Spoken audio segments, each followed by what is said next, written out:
Halo, saya Dewi Apriani. Di sini saya akan memaparkan laras bahasa dan ragam bahasa Indonesia. Oke, laras bahasa dan ragam bahasa.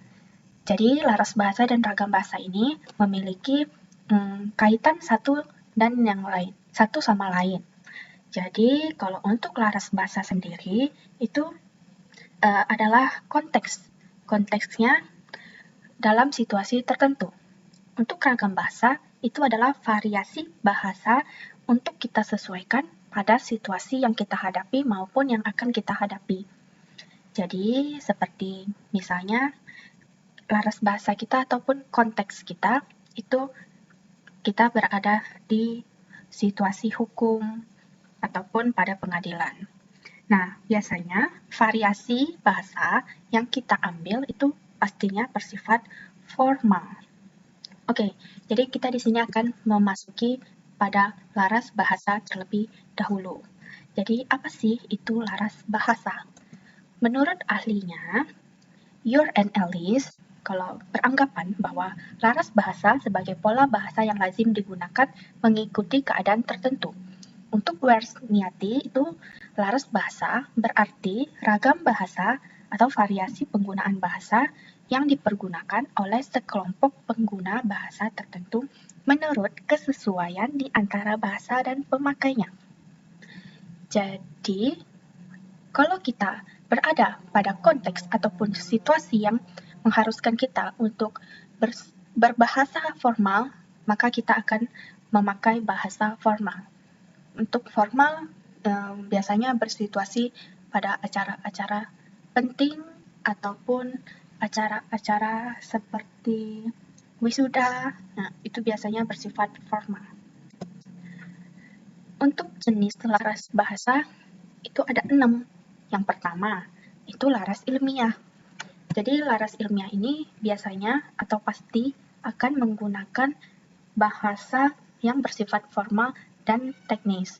Contohnya seperti artikel ataupun data-data yang digunakan untuk perusahaan. Yang kedua itu laras resmi. Laras resmi ini seperti pidato, surat resmi, ataupun dokumen administrasi. Ini juga menggunakan bahasa formal. Yang ketiga itu laras sastra.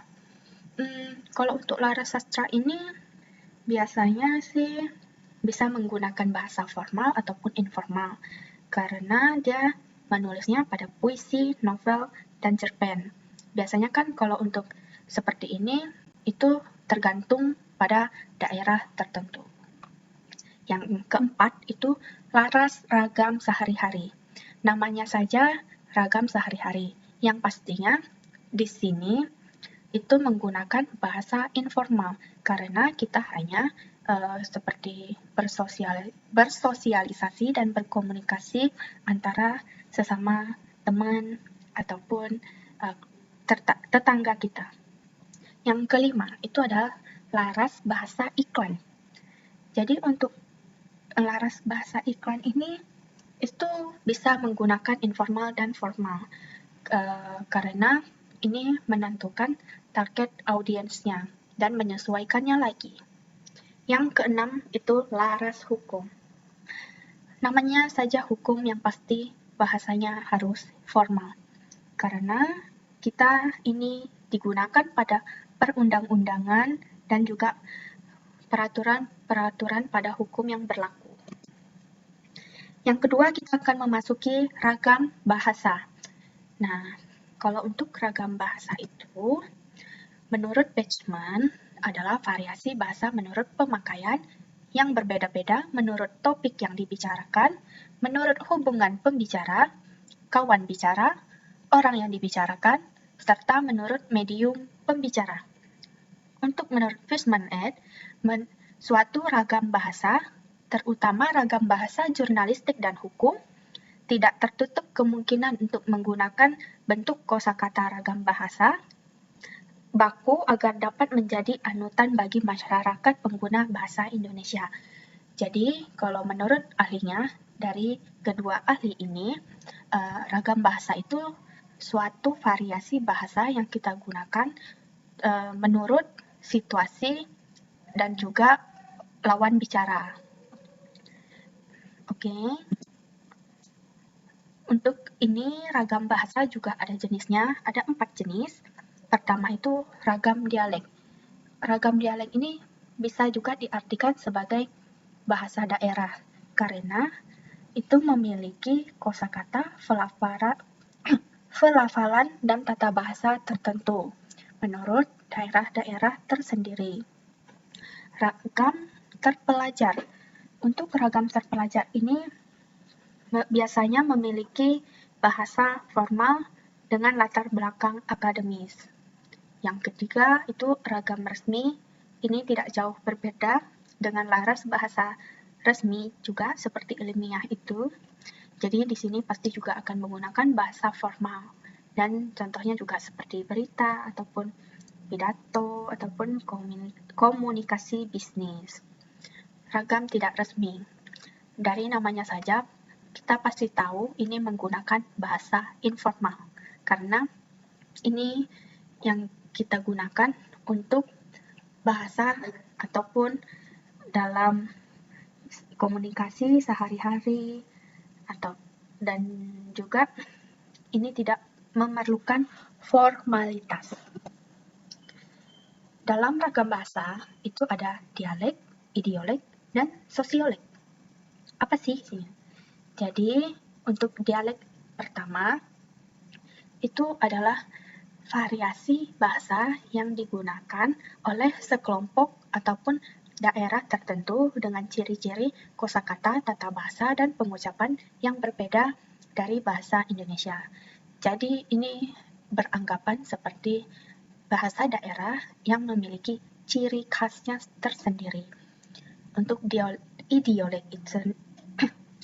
untuk idiolek tersendiri itu bersifat perorangan atau ini bisa diartikan seperti ciri khas ataupun gaya bahasa suatu individu yang memiliki warna suara tersendiri, pilihan kata, gaya bahasa, dan juga susunan kalimat yang berciri khas pada individu itu.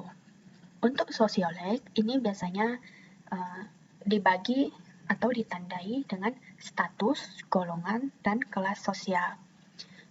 Kalau untuk ini biasanya dengan status ataupun golongan orang sosial yang tinggi ataupun kelas atas itu biasanya akan berbahasa atau menggunakan bahasa yang berbeda dengan orang yang status ataupun golongan sosial yang rendah. Biasanya itu akan sangat terlihat dari gaya bahasanya maupun dari tata bahasanya. Nah, bagaimana sih cara penggunaan laras dan ragam bahasa yang tepat pada situasi? Jadi, pertama, kita harus sesuai dengan konteks dan tujuan komunikasi. Misalnya, jika kita ingin melakukan penelitian, berarti kan itu konteksnya ilmiah dan menggunakan bahasa formal untuk penelitian ilmiah itu. Yang kedua itu pemilihan variasi bahasa pada situasi. Jadi yang variasi yang dimaksudkan di sini itu ragam bahasa yang akan kita pilih untuk situasi yang akan kita gunakan pada situasi. Jadi jika kalau situasinya itu seperti dialek ataupun harus informal ataupun formal, kita harus peka akan itu. Dan situasi penggunaan. Situasi penggunaan ini mirip pada pemilihan variasi bahasa pada situasi. Jadi situasi penggunaan ini kita juga harus lebih tahu akan situasi kita saat ini untuk melakukan ucapan ataupun berbahasa yang sesuai dengan situasi tersebut. Jadi, kesimpulannya, laras bahasa mengacu pada pola bahasa sesuai situasi atau tujuan komunikasi tertentu, seperti ilmiah atau hukum. Sedangkan ragam bahasa mencerminkan variasi berdasarkan faktor sosial, geografis, atau tingkat formalitas seperti dialek dan ragam terpelajar. Keduanya saling melengkapi, memastikan komunikasi efektif sesuai konteks dan audiens. Baiklah, begitulah yang bisa saya sampaikan. Sekian, terima kasih.